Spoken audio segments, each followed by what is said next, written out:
Wajah Cikita Medi begitu berseri, penuh kebanggaan kala Indra Aditya sang suami tercinta mendapat pujian dari Raffi Ahmad. Gara-gara aksi Indra menyewa pulau pribadi di Maladewa untuk bulan madu bersama Cikita pada tahun 2018 silam, Raffi sampai angkat topi untuk Indra hingga menyebut suami Cikita sebagai sultan, bahkan lebih sultan dari dirinya. Namun semua pujian manis itu sirna seketika kala Cikita bongkar tabiat buruk Indra yang sebenarnya. Lewat sosial media, Cikita akhirnya tumpahkan kekecewaannya usai mendapati bukti dugaan sang suami bermain judi online. Ironisnya, uang yang dipakai Indra untuk bermain judi online diambil dari uang perusahaan keluarga. Akhir tahun 2024 itu dia sempat mengungkapkan kekecewaannya terkait ada aliran dana dari rekening perusahaan. Mereka punya rekening bersama nih, perusahaan mereka. Tapi ternyata pada saat diaudit, ada aliran dana yang masuknya ke situs judi online. Di situ awalnya. Nah terus sempat ada kesepakatan antara Cikita dengan pihak suaminya untuk berdamai. Dan suaminya berjanji tidak akan melakukannya lagi. Gitu.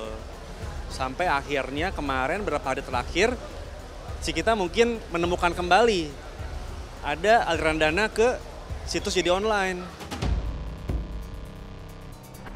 Si Cikita akhirnya mungkin klien saya merasa kesal, seperti bom waktu ya Mbak ya. Bom waktu, dia kesel, akhirnya dia ungkapkan melalui Instastory. Hancur hati Cikita Medi. Ia benar-benar tak menyangka ujian yang menimpa rumah tangganya kali ini justru datang karena ulah suami sendiri yang diam-diam main judi online. Dan celakanya, bukan hanya sekali Indra bermain judol. Pada akhir tahun 2024, Cikita sempat menangkap basah Indra bermain judol, namun ia masih memaafkan karena Indra berjanji akan berhenti. Namun, habit buruk sang suami tidak berubah. Hingga puncaknya pada awal tahun 2025, Cikita kembali menemukan ada aliran dana sejumlah 160 juta rupiah yang dikeluarkan Indra dari rekening perusahaan. Usut punya usut, uang tersebut diduga untuk judi online. Lantas, bagaimana tanggapan Indra Aditya perihal temuan tersebut yang kuat diduga mengarah pada dugaan bermain judi online? Ada beberapa kali ya, nggak yang langsung 160 juta, nggak. Dia ada beberapa tahap gitu, ada beberapa kali dia main judol gitu. Kan kalau judol itu kayak edik sih, orang nggak yang nggak sekali main langsung selesai, nggak gitu. Bisa berkali-kali main kan, gitu. Jadi nggak langsung 60 juta, ada tahapan-tahapannya berapa kali dia main. Saya juga kaget banget sih, maksudnya yang di-up itu kan mungkin masyarakat menilainya adalah 160 juta itu saya ambil sekaligus dan dipindahkan ke rekening bandar judi, kasarnya begitu kan ya. Itu sama sekali tidak benar, saya tegaskan. Saya punya buktinya. Indra Aditya tegas bantah bermain judi online. Namun di sisi lain, ia tak menampik telah mengambil uang 160 juta dari rekening perusahaan keluarga. Namun menurut Indra, uang tersebut dipakai untuk membayar cicilan rumah dan kebutuhan keluarga, bukan untuk bermain judol seperti yang digembar-gemborkan Cikita di sosial media. Jadi 160 juta itu saya ambil bertahap untuk pembayaran cicilan rumah dan kebutuhan rumah tangga. Jadi tidak benar, 100% tidak benar, saya berani bersumpah apapun. Kalau untuk kebutuhan rumah tangga sih udah sepatutnya ya, dia sebagai seorang suami, sebagai seorang ayah, dia harus memenuhi kebutuhan rumah tangganya, sudah pasti itu. Cuma kan yang diketahui dari aliran dana pada saat audit keuangan perusahaan kan, ada aliran dana ke situs judi online gitu. Tak sampai di situ, Indra juga mengaku telah mengembalikan uang perusahaan pada bulan Januari lalu. Namun, benarkah uang tersebut belum sampai ke tangan Cikita Medi sampai sekarang? Lantas kemanakah uang tersebut? 160 juta itu sudah saya kembalikan full 100% pada bulan Januari 2025 sebelum saya keluar rumah. Jadi saya sudah bertanggung jawab atas pemakaian dana keluarga tersebut. Ya mana sekarang buktinya? Semua kan berdasarkan by data semua. Kalau memang udah dikembalikan, mana sekarang? Kita mau lihat pengembalian dana tersebut. Juga resesi saat itu. Kita menjaga kestabilan bukan berarti kita tuh takut miskin. Kita mau menjaga kestabilan cash flow kita supaya mama juga bisa bisa kita bantu. Anakku juga bisa berpendidikan, bersekolah, dan aku juga bisa membayar tenaga-tenaga yang ngurusin domestik rumah aku. Kayak misalnya aku punya ART terbayar, punya suster mama terbayar. Bagian rumah sakit aku juga udah kayak punya proteksi. Ibaratnya kan bener kan, untuk mengalami resesi, menghadapi resesi kita harus punya yang kayak gitu-gitu. Namun kenyataan sekarang, apa yang dilakukan Cikita Medi kini sia-sia. Seluruh tenaga, perhatian, cinta dan juga materi yang diberikan seolah tiada nilainya di mata sang suami. Malahan, Indra justru secara terbuka menyerang dengan meniupkan isu dugaan KDRT ke permukaan. Ironisnya, Cikita justru diduga telah melakukan KDRT terhadap Indra hingga sang suami angkat kaki dari rumah. Klien saya ini keluar dari rumah, bukan ada persoalan lain, tapi ini semua karena klien saya sudah tidak tahan lahir dan batin.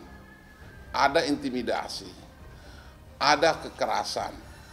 Jadi saudari Cikita ini kejagoan ini, ya, dia yang mukul suaminya, ya. Jadi kalau ada persoalan sedikit, dia memuncak, dia punya emosi, mentang-mentang suaminya ini tidak mau melawan. Cikita tuh orang kan nggak suka dibantah ya. Dia sendiri tegas bilang ke saya, aku tuh orang nggak suka dibantah, gitu kan ya. Nah tapi kalau misalnya keadaannya memang salah, masa saya nggak boleh bantah, gitu kan. Nah jadi ya dari cekcok itu ya kadang membuat emosi dia jadi meledak.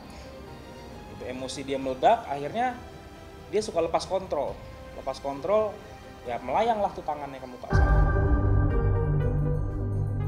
KDRT seperti apa KDRT-nya? Kalau memang dia terjadi KDRT, Cikita ada main tangan atau ternyata apapun lah yang berbau merugikan dia secara fisik, mental, silakan dibuktikan gitu. Silakan buat laporan polisi. Dan jika memang buat laporan polisi, saya tim lawyer akan menghadiri panggilan polisi.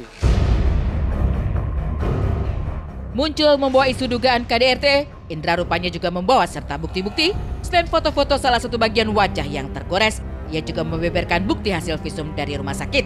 Tak ayal, publik pun bertanya-tanya, apa yang menjadi latar masalah sampai Cikita nekat bermain tangan hingga melukai Indra? Kemarin, gitu ya, puncaknya kemarin, gitu ya, saat saya membelikan anak saya karena tabnya dia retak, ya, tabnya dia retak di situ. Dua hari sebelum itu ya, anak saya ngadu ke saya, bilang tabnya retak. Ya sudah kan sebagai ayah, aku ngeliat kok kesian gitu, anakku kan maksudnya tabnya retak, jadi saya beli, ada rezeki saya belikan di. Terus pas sampai, Nina iPad-nya dari Dedi ya, gitu ya. Seneng tuh anak saya, oh ya makasih Dedi, dia main langsung. Dari situ kita ada cekcok soal iPad loh. Alasannya bilang kenapa kamu nggak izin nama aku dulu beli. Ya dari situ kita cekcok, akhirnya saya berargumen dengan dia, melayang lagi tangannya sampai pelipis saya berdarah gini, deket sini nih, pelipis saya berdarah gitu ya, kena cincin kali ya, kan dia kalau mukul kan membabi buta begitu kan ya. Saya cuma kayak nangis aja, ya kena lah di sini akhirnya pelipis, berdarah lah di sini ya. Dari situ saya pikir udahlah ini I think is enough ya, maksudnya saya putuskan akhirnya besoknya saya keluar rumah. 13 Februari 2025 dia keluar dari rumah dengan membawa luka-luka hasil pukulan yang dilakukan oleh saudari Cikita. Dan saya ingin buktikan, ini loh buktinya. Di tanggal 13 Februari 2025 di Rumah Sakit Siloam, Karawaci, ini langsung dia ke rumah sakit dan visum. Ini bukti visumnya. Jadi kita tidak mau mengada-ngada. Namun, ketika tim Insert melakukan cross-check ke kuasa hukum, terungkap jika Cikita masih menenangkan diri. Kendati demikian, sampai saat ini, Cikita belum membawa persoalan itu ke ranah hukum, mengingat ia masih ingin membuka ruang diskusi untuk selesaikan masalah terbaik dengan Indra. Lantas, akankah persoalan ini bisa diselesaikan dengan jalur kekeluargaan? Ataukah justru bermuara di pengadilan? Baik-baik saja. Kecewa ya kecewa, cuman secara psikis, secara finansial sebenarnya dia tidak ada masalah sih. nggak ada masalah, mereka masih di Cikita masih baik-baik saja, finansialnya masih oke, dia masih hidup secara normal, makan enak, tidur enak gitu. Cuma yang dia kecewain suaminya kenapa harus main judi online dan menggunakan uang perusahaan. Ya kita hargain aja lah ya, mungkin dia juga masih kesel, masih shock mengetahui ternyata ada aliran dana ke situs judi online. Jadi ya kita anggap ya udah mereka butuh space saja.